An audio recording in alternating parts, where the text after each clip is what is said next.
নমস্কার বন্ধুরা, আজ আমি আপনাদের বানিয়ে দেখাবো লঙ্কার চপ।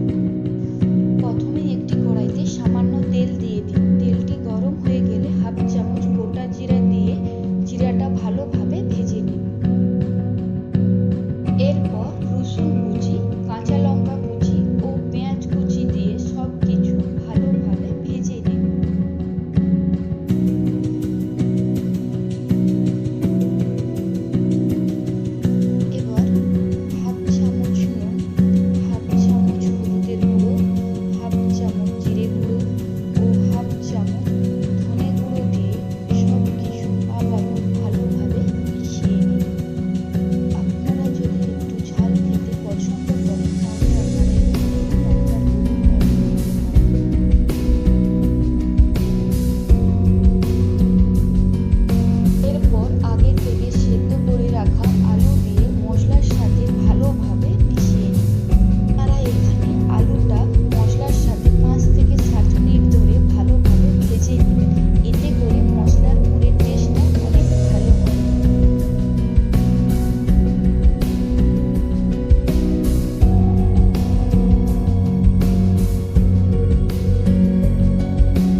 ভাজা হয়ে গেলে অপর সাইডটা ভালোভাবে উল্টে ভেজে নিন।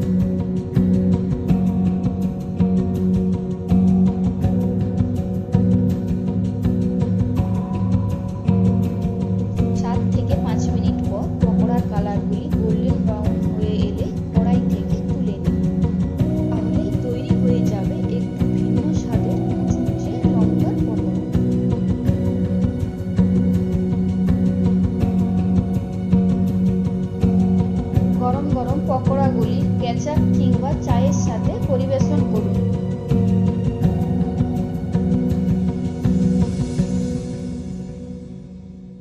যদি আমার রান্নাটি আপনাদের ভালো লাগে তাহলে অবশ্যই কমেন্ট করুন